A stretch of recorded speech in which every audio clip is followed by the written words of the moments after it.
Ora lho iki sowan para pini sepuh, sowan ning kene kok malah cekekekan malah nangis brebes sih jane dulurmu enek sing lara anu apa piye? Nangis matamu. Lho piye to Lah iki? iki lho kaya ngene lho. Blangko tak dekek kono lho balik iki lho. Dikei presker matane. Kelakuane sah-sah. Kelakuane. Wong-wong iki ngerti nek ndasmu ki masuk angin ngono. Mosok masake ndase tok. Lah ndas kaya ngene kok ngesakne awakmu iki. Kaya ceritane Abah Sudi mambengi. Pripun? Nggih ngoten niku tak kalih kancane goyone nggih ngoten niku. Oh, nularne Herman ya apa? Ngene diwalik ngene kae lho enek Mbak Menik kae lho. Lah, awakmu kan suwi to ora ketemu karo Mbak Lah ngene kan malah apik to awakmu ngene lho. Nah. Pantes ya. Ada pepatah mengatakan Tak kenal maka tak sampluk. Tak sayang. Tak sayang dong. Coba dong kamu bisa ngerayu ndak kalau ketemu dengan Mbak Menik? Mbak Meni, kamu punya uang 2000 enggak? Buat apa sih? Buat markir hatiku ke hatimu. Iya. Markir hatimu ke hatimu. Mbak Meni, kamu punya rumah enggak? Punya. Kalau kamu punya rumah, aku punya tangga. Bagaimana kalau kita berumah tangga?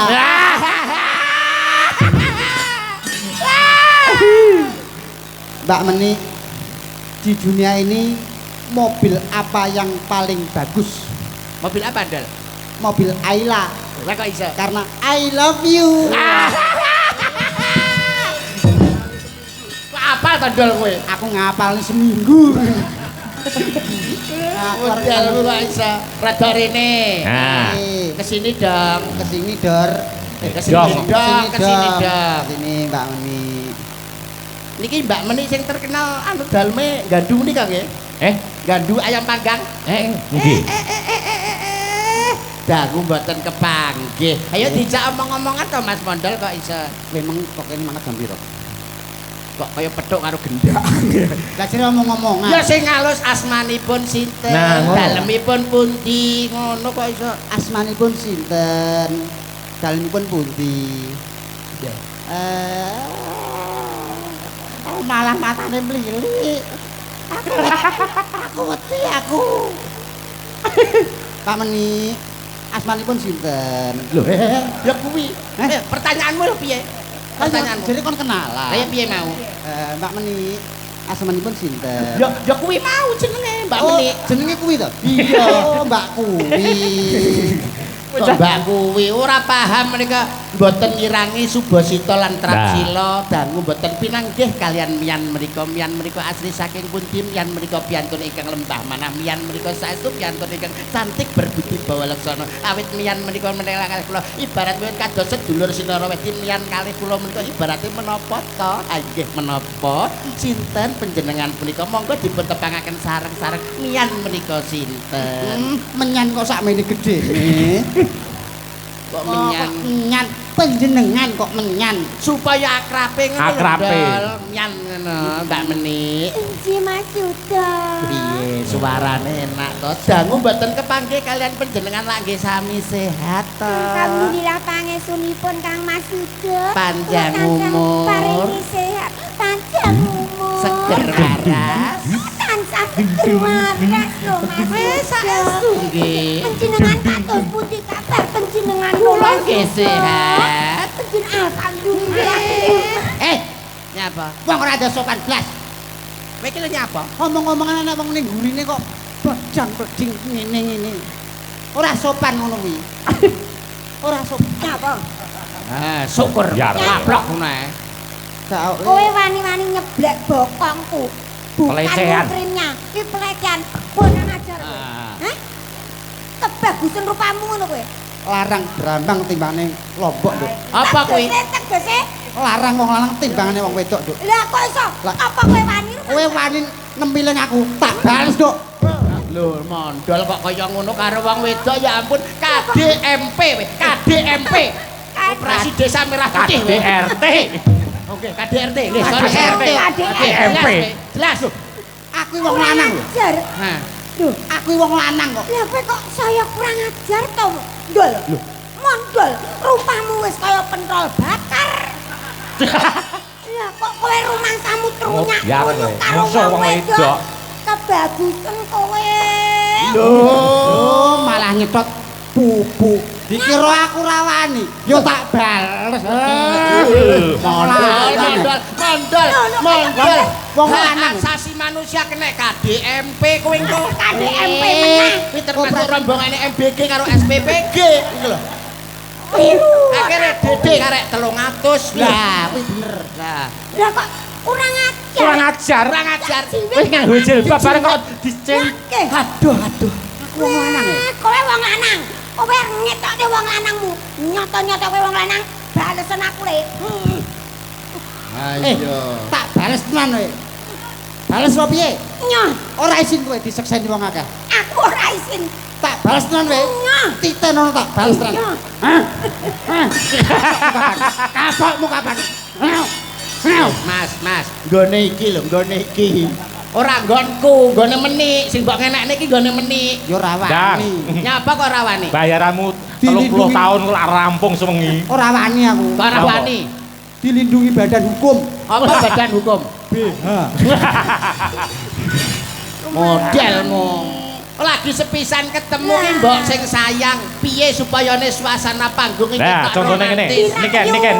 Niken. Madun. Ayo, Apa aku niken. rayu? Nah, Rayu. ngono. Cara ketoprak ya, ibaratnya iki cara nggawe lakon. Awakmu dadi Sida Peksa, iki dadi Sri Tanjung, aku Sila Hadi Krama, terus ini kan dadi mbane. Kan ya wis pas. Oh iya. Kowe dadi Sida Peksa, Aku sudah paksa. diutus karo Sinuwun Sila Hadi Krama, ngupati tumbaling praja Mas Tulungan Melaglenggung,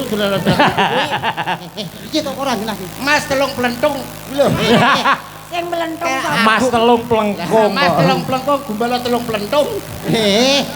Alek Plentung. Alah. Kuwi lho. Yatni plentung ki. Kuwi wis paham to? Kowe Sida Peksa, Aku sudah paksa. Sri Tanjung, kowe dadi mban. Ban. Coba kene mban. Ya wis Sida Peksa. Sik to, Sida Peksa niki mondol. Iya. Aduh, Gusti. Lah ngapa? Ora apa-apa. Nyapa? Lah ngapa nih? Apa to? Non, Apa? niki dadi Sida Peksa lho. Iya iki. Mondol Sida Peksa nih. Ya Allah. Nyapa to? Kok malah sedih piye gak seneng kok? Kurang wong. Gak seneng. Dadi lho enggak. Rupane kok tutek mie ngene. Oh alah, aku nek Sida Peksa ki rol kok ya. aku nek gak seneng. Lho, Mas. Nek gak seneng tekan ngomah ndase paprasen terus dicet. Jane pager opo dicet. Iki apa gak enak pemain liya. Enak yo nggo Iki iki. pilihan, iki Pilihan. jalukane sing duwe omah kuwi. Ah, siarke. Yo ngalang ini ora patek semangat aku. Kula siarne nggih. Rene. Iya, Mbak. Nuwun. Tak siarno sih. Nuwun sagung para tamu kakung Sumawana Putri, wilujeng dalu. Wilujeng pepanggihan kalian seni tutur tradisional ketoprak. Apa Mas jenenge iki? Ketoprak Royal 76. Ya, heeh. Senada dalu menika handamel ira-iran kanthi lampahan Sri Kruwek Sri Tanjung.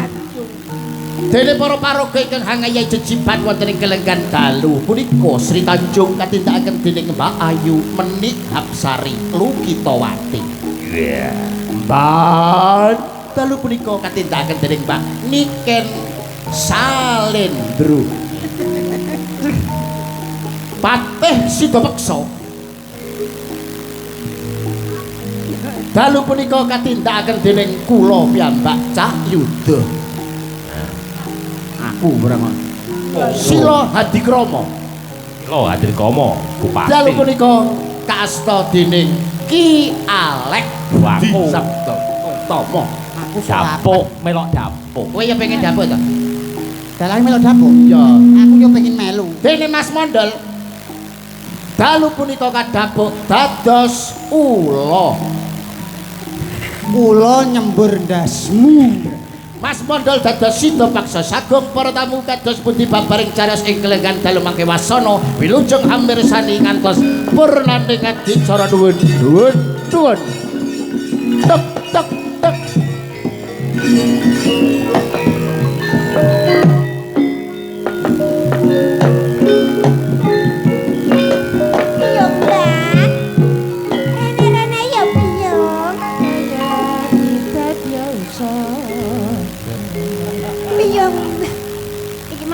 sinden suarane demit. Supinem brondol. Piyong Bang? Nggih Gusti. Gusti Putri. Inggih Gusti Putri. Waji tamu ing pepungkuran napa wis rampung kabeh, Piyong? Sampun Gusti Putri. Ngene ya Piyong. Sarene aku ki mau wis suwe banget kapang karo Kang Mas Sido Paksa. Aku mbayangke sing Sido Paksa koyo ngono. Wong gagah, ganteng, gedhe dhuwur, bagus lah pokoke. Bagus gitu. Lah ning kok terus sing dadi mondol ki lho. Aku bayang aku terus pudar. Kuwi Sido Paksa pas kena kencing manis lho. Tapi ya wis mari kok. Ayo do Sido Paksa metu. Tuk. Tuk.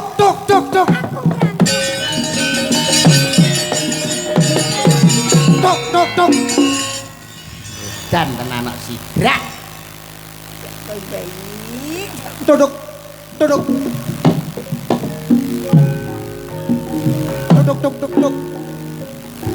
Ayo patut dadi Sido Paksa. Tuk. Wah, apik sigrak. Tuk. Gila kita arep. Dang. Tuang kemutuk aneh. Dang. Toprak sewong yo tak tuk tok. Ngetuk iki terus ya popo enak. Bintan teni kok ming takuk. Wayahe omong. Duduk.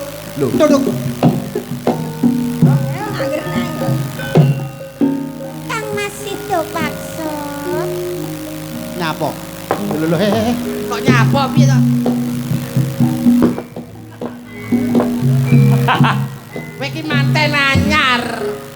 Manten anyar arek pamitan karo bojomu tugas negara diutus karo Sinuwun Sila Adikrama. Ora suwek raimu lho. Ngono lho. Goleki rai pitung plenthung nang Pertapan Majasem. Ya kowe iki tanggap plenthung-plenthung ning Majasem. Karo sambilanang. Yayi Sri Tanjung. Kang Mas Sido Paksa wis tak mentolo-mentolokne. Iki pokoke bayang aku iki Gus Aan ngono iki lho. Masa Gus Aan. Gus Aan direbeki. Gus Aan nganti leh guyu nganti geblak lho. Ben sana no. Auto kemana aku mbayangne ngono wis. Yayi Sri Tanjung. Nek aja nemen-nemen wae madhep rene. Lah ngapa? Mondol ambune solar iki. Abape kaya batang kok. Ya iya. Jane cangkem apa WC? Napa? Iya. Lah ya rayo kaya sak piteng jare. Yayi Sri Tanjung. Kang Mas Pate Sido Paksa, wonten menapa Kang Mas kok radi randhat lawuh panjenengan wonten ing Taman Sari Kang Mas Sido Paksa? Kula sampun ngrantu rawuh panjenengan. Kini menapa panjenengan kok boten kondur-kondur? Kula sampun kapang sanget dumateng panjenengan Kang Mas. Duh Kang Mas Sido Paksa, menapa panjenengan boten emut? Ya ampun. Lek kok iso nesuwi lho. Nesuwi lho piye ta? Ngomongku kapan? Ngomong kene sak kecap, kono rong kecap. Kene rong kecap, kono patang kecap. Terus sampai aku gak oman kecap-kecap. ya kecap karo jarian kae. Lah piye? Ya tak ngomong. Ngomong ah. Yayi Sri Tanjung. Cepet tok ngomong. Ngomong ndang cepet ndang taktek satset ngono lho. Yo. Woi leramu. Yo. Kowe iki papeh kok iso wedi karo bojomu lho. Lah nek ra diparingi terus piye? Wong lanang kok sampe wani karo wong wedok nek gak diparingi terus nasibe piye? Apa arep di anu. Ayo. Ketang. Kemang. Kamu cepet. Yo. Ndang sasat. Nyapa? Karepmu nyapa? Yo. Dang, cepet. Yo ngene iki lho. Iki toprak apa wong padu? Toprak kowe. Wong lanang ki ning njaba kaya macan. Nang ngarepe wong wedok ya kaya kucing angguran. Yayi Sri Tanjung. Kula Kakang Mas. Sebab apa aku goleki sliramu teko ing Taman Makam Pahlawan kene? Taman Keputren, Makam Pahlawan mendembokmu. Taman Keputren iki. Sebab apa aku goleki sliramu ana ing Taman Keputren kene? Awit aku nampa dawuh saka Sang Prabu awit aku nampa dawuh saka Prabu Sila Hadikrama awit supaya aku ngupadi Mas Tulunggung Awit. Kakean awit kowe iki. aku arep pamit karo sliramu ya. Iya. Alhamdulillah. Mas. Panjenengan badhe tindak wonten pundi, Kang Mas? Kene to ya iki. Aja aku yo batinku gronto-ronto. Sebab opo aku kudu bisa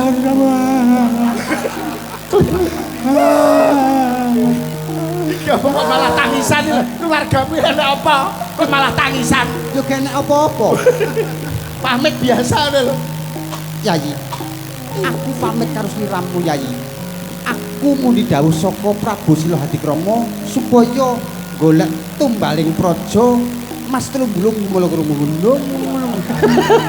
Kanggo tumbaling Apa ora praja. jelas tak kapuk. Mula sing ati-ati ana ing Taman Kaputren kene. Aku njaluk pamit Yayi. Lek kowe iki toprak goblok asine. Heh? Lah kok malah kowe meling sing ning omahe piye? Penuangane iki kepiye ta Deni? Ya, kowe loro tenan lho, Cuk. Lah kowe kok malah sing ati-ati ning omah. Ning omah kok kon sing ati-ati. Ya kudune aku sing meling. Lah kowe rantang cepet kok. Melingo. Pendisian. Kang Mas, On menawi panjenengan badhe nindakaken kewajiban saking ngersanipun Sinuwun Sila Hadikrama, kula namung nderek saged tetungga Kang Mas. Iya ya, matur nuwun Yayi. Pikantokan damel panjenengan saged wangsul ngastonci menika wujudipun gulung kentung. Toprak sak mene mbane diselingi. tangkeme kesripet untu kabeh. Diselingi kae. Pak Nyuwun. Nah. Anu, Iki, Kang pamit Pamit terus lagu. diselingi. Oke. Nah. Aku pamit Yayi. Pamitku Panjenengan aku kula jaluk lagu. sangoni menapa Kang Mas? Gubuk Kersane asmara. lagu napa Kang? Pak Nyuwun saka santri. Oh nggih. Nggih. Paring ngono panjenengan santri. Yo yo. Ono aku pamit dhisik. Ya. Nang kene sik bar gebuk terus lagi pamit. Ah, ngono lho. Oh, bak- Yo, gubuk asmara. Yo, digarap cara sagenan, gen penak jogetane. Yo.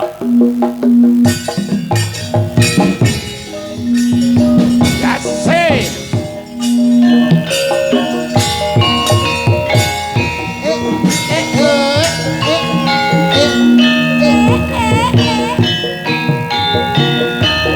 Ya ya yo, ya ya yo.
Hey, hey.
Kiyayo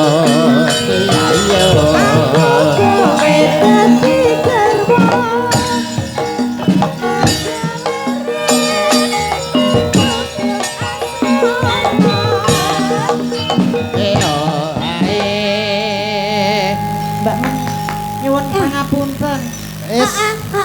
Niki napa anu? Jenengan garwane Mas Dobol.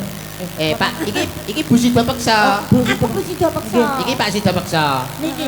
Nggih, napa badhe dipun pundhut dipun pejahi? Napa? Pedus apa piye kok ya? Napa? Piye piye. Enak apa Mbak Inca? Kula nyuwun tulung. Heeh, piye piye Mbak Inca? Kula ditengi sida perkoso. Kula ditengi niki. Iki. Jenengan anu to niki lho niki to pun bedal-bedal to niki. Cek iya yen mentol iki. Masa. Aja singke. Iki ketoke cacat iki. Kok iso cacat? Ndase madhep pengisor iki. Iki uduk bayi. Lah apa cak kuwi? Iki tekku dhewe. Walah. Anak iki sliramu wis bobot pirang taun. Tanggung jawab lho, tanggung jawab lho teh kowe. Menik. Nganti nesu. Nesu. Lah nggih. Tanggung jawab kowe. Ora Tanggung jawab apa? Ayu-ayu kok mripatmu ya 7 lho. Pitu pripun to? Lah gelem karo ngenekan lho. Lah kula pas mendem pomone sadar aku yo mutah cecek. Ayo. Masa to? Niki pun sangang sasi 10 Sama Pak desa. Sida Paksa. Kene menapa panjenengan kok menghamili Inces? Hah? Kurang wong wedok apa piye? Lah nggih lah. Biar kowe. Kurang wong wedok iki Ngono kuwi apa mbok sing piye? tanggung jawab dadi wong lanang. Wong lanang ora tanggung jawab ya ngono kuwi. Sik to, perkara iki lho apa? Kuwi lho nyatane lho laporane kene. Laporan. Meten Ya, mas tengi, aku mbok tengi. meten mbok tengi sangang sasi 10 desa. Dino. RT kami tuwa, lurah, bayan, kabeh sebut nduk. Ora karep Napa? piye? Kowe Karep piye? kowe meteng. Jane ning omah nganggur. Ditinggali lunga terus. Lah kok malah ngeteng iki berarti. Tengi kono nggrok. Jenenge wong lanang cap bobok kowe iki. Ora enak. Ora enak sing nyurung. Rambut surung to? Urung. Surung pisan kas. Heeh, tumrake sampun. Kowe meteng. Ora mungkin. Lho, Lah kok iso? Ora mungkin. ora mungkin meteng. Lah ngopo? Sebabe Kok pas kuwi ming tak tutul-tutulne tok. Wong itu. betul-betulne. Heeh. Ayo ngaturake lakon ya. Sik. Masa ada prebar. Oh. Apik lho padahal jane. Wah, wis Disambung. Karsese sambung. Suwe-suwe kaya dalang minton, medhoti dagelan jenengan. Sambung tahun ngarep. Mare diciriki dagelan lho somben ngene iki. Ayo. Iki kok jam 1 bar. Oh, ngono ta iki tak bar aku. Nggih, pripun lagune napa niki? Mbak Inces, Mbak Inces. Anu kowe ben gogrok to? Heeh. Anakmu bendang lahir. Emu meteng kuwi bendang lahir lagune apa? Sing nggo pecicilan ngono. Niki mengke enten sing badhe nyumbang lagu. Oh, sinten? Kadang kula sepuh Mas Yudi. Mas Yudi. Ah, nggih. Mbok nggih diaturi minggah mangko. Saking Kembang Nggih. Wilis. Kembang Wilis. Diaturi. Nggih. Niki riyen mawon mengke diaturi minggah. Oh, ngeten nggih. Nggih. Wah, cocok. Nggih. Swantene nggih sae kok monggo Nggih. Mas Yudi mengke. Nggih. Ya. Oh, nggih. Kesupen hari ini adalah termasuk ulang tahun atau Yaumul Milad untuk putrinya Gus Aan, yaitu Sultan kalau tidak salah Sultan Mehmet Sultan Al-Fatih. Al-Fatihah. Al-Fatih. Al-Fatih jalukan kok. Iki. Lah, siapa silakan dibaca. Nah. Ulang tahun Sultan Mehmet Al-Fatih bin Muhammad Khairul Anam, semoga panjang umur, banyak Amin. rezeki, Amin. sukses dunia lan akhirat, Amin. manfaat ilmune, barokah uripe, Amin. istiqomah ibadahe, husnul khotimah. Amin. Sombene. Amin. Amin. Amin. Dalam Matur suwun sampun didongakne apik. Iki enak. kok iso apik? Lah Khairul Anam niku kan kula to, Mas. Iya jenenge padha. Oh iya iki KTP-ne ya Khairul Anam. Kaya ora adil. Lah tapi beliaunya kan jadi kiai terus kowe jadi banci ini terus. Itu suatu perbedaan yang harus disatukan. Nah. Iya, karena hidup di dunia itu ada positif, ada negatif, Negatif. ada plus, ada min. Ono elek, ono apik. Ono sing Ada. apik, sampean sing elek. Nah. Nek apik kapian, nek elek Keleken. Sama nih nyulut keleke ben pas telu. Nah, Bener kok ya cepet mengko. nek apik KBN nek elek keleken. Nah, iya. Kita meni Ayo nah. Heeh. Heran geblak bareng iki yo terus mondok. Belasan.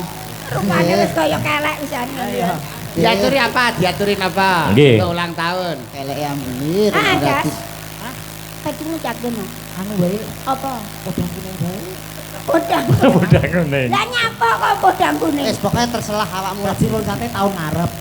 Kok iso tahun ngarep? Nek dijak neh kok. Lah kok jaremu ben gogro. Yo wis makno. Ben gogrok iki tabrakno Tadi truk. ngucap wae. Wong tuwek Bajing loncat, bajing loncat. Iki dienggo solah enak engko. Ya. Apa? Yuk, diaturake, bajing loncat. Elok lendruk.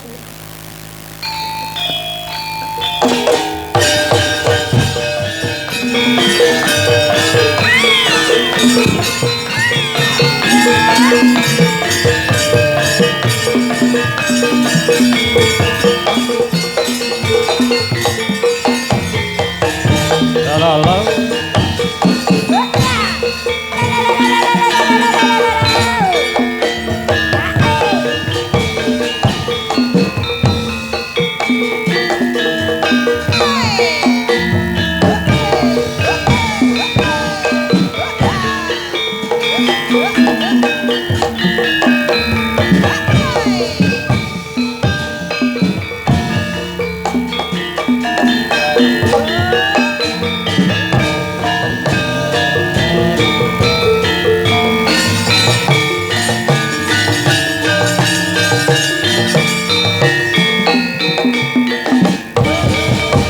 Sing nembang Nduk Nur. Ya. Yuk.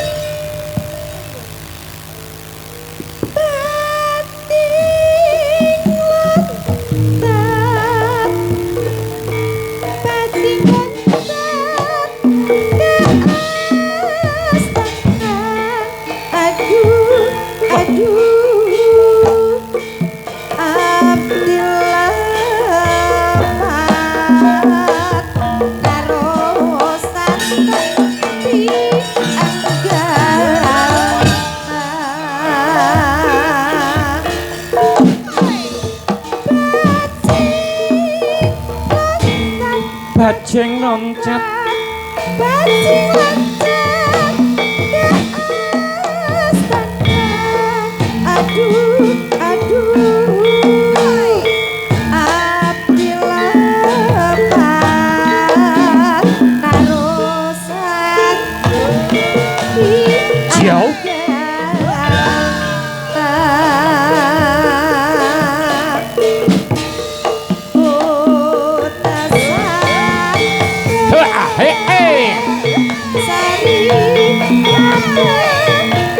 Alah alah yo. Beh joget oleh penak.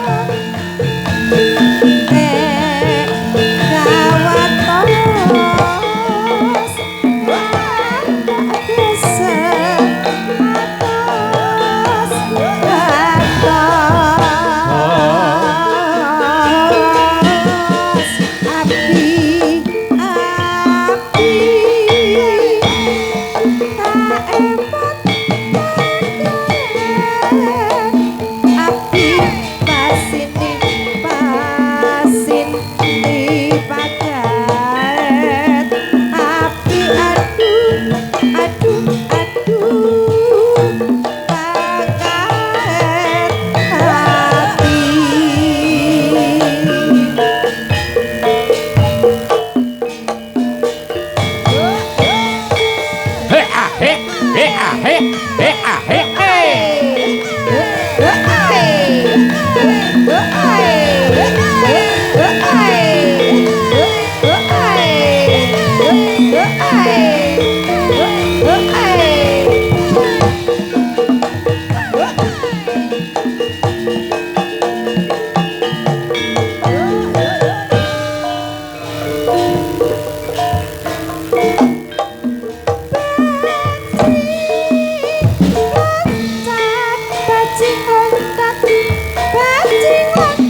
ini Siti paket ati aduh aduh aduh aduh paket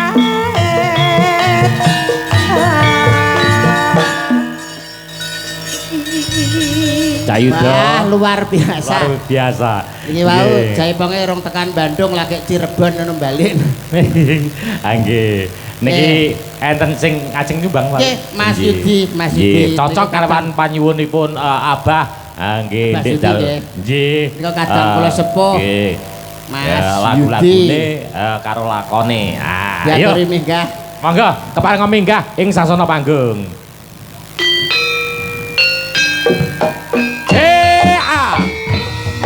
La la la la.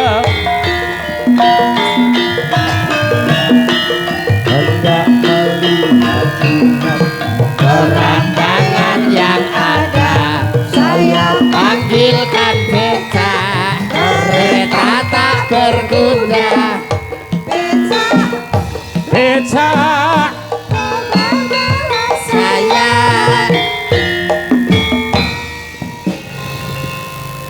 nek teng ngandhap Nggih. niki sesepuh kula, kadang kula sepuh mas kula. nggih. Tapi nek teng dhuwur ngeten iki, Nggih. kula sing kuwasa kula.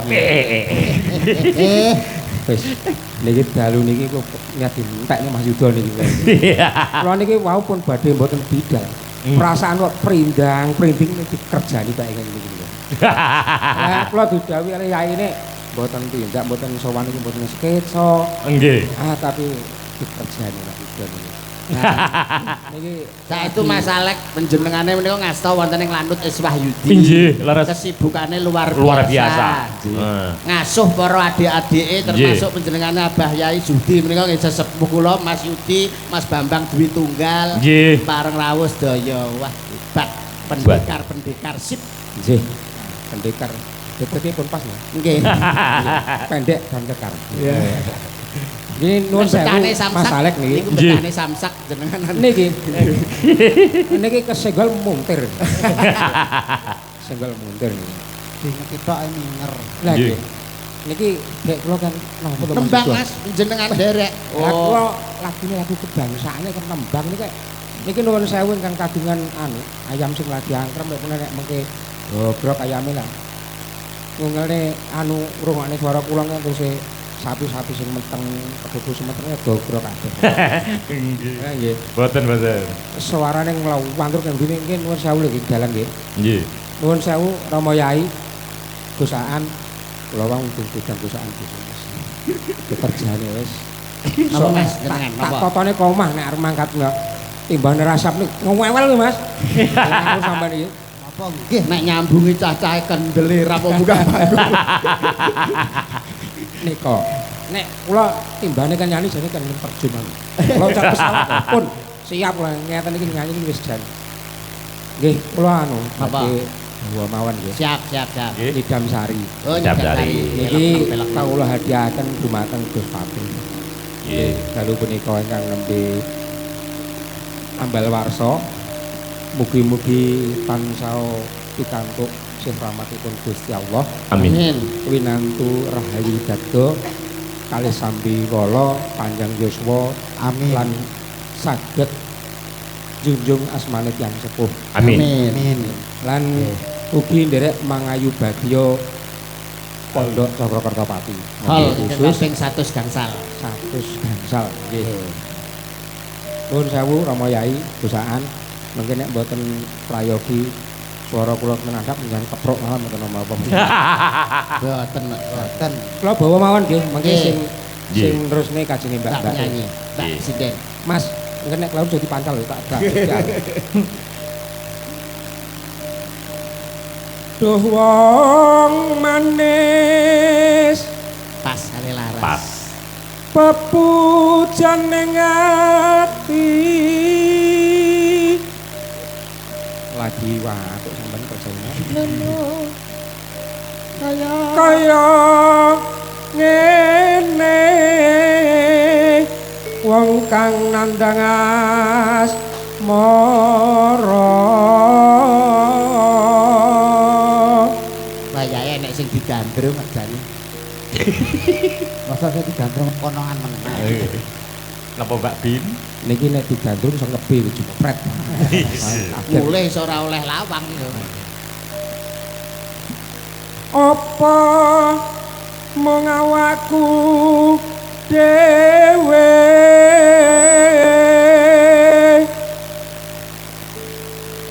Duh dewa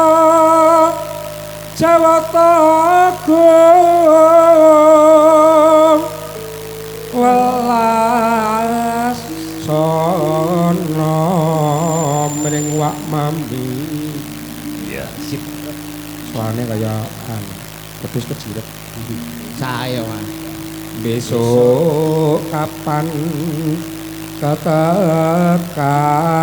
ketekan jejer lan wong ayu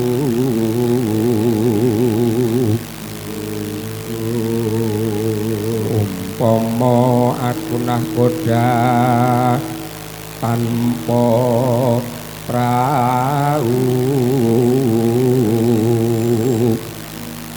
sasat darat den pepetri nyidam Saryas mara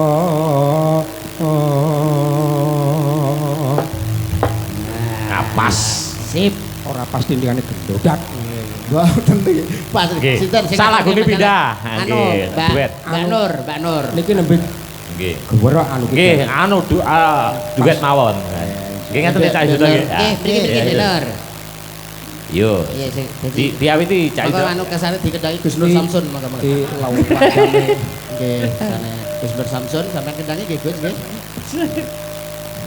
Yuk. Pemas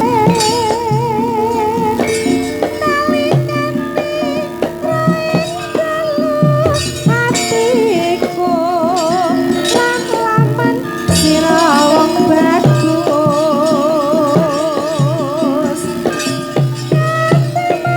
ora bakal lali Terima kasih Mas Yudi. nggih sami-sami kidalang nuwun sewu nek menawi kirang prayogi Nggih. iki namung kula nuwuni dawuh Rama Yae kalih Mas Yuda mawon nggih Nggih.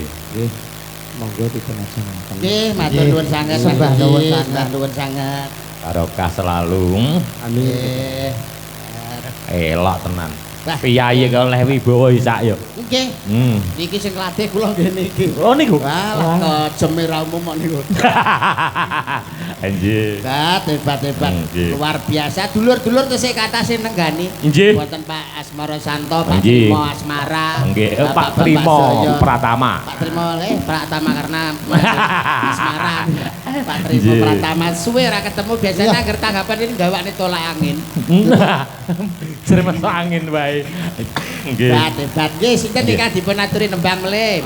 Kantor setunggal menika Mbak Bintari. Mbak Bintari. Wah, Ya. cocok. Nggih. Bintari Ratu Tayupe Magetan. Nan kok guys. Nggih. Nika ngaturke napa? Trisirah. Terselah.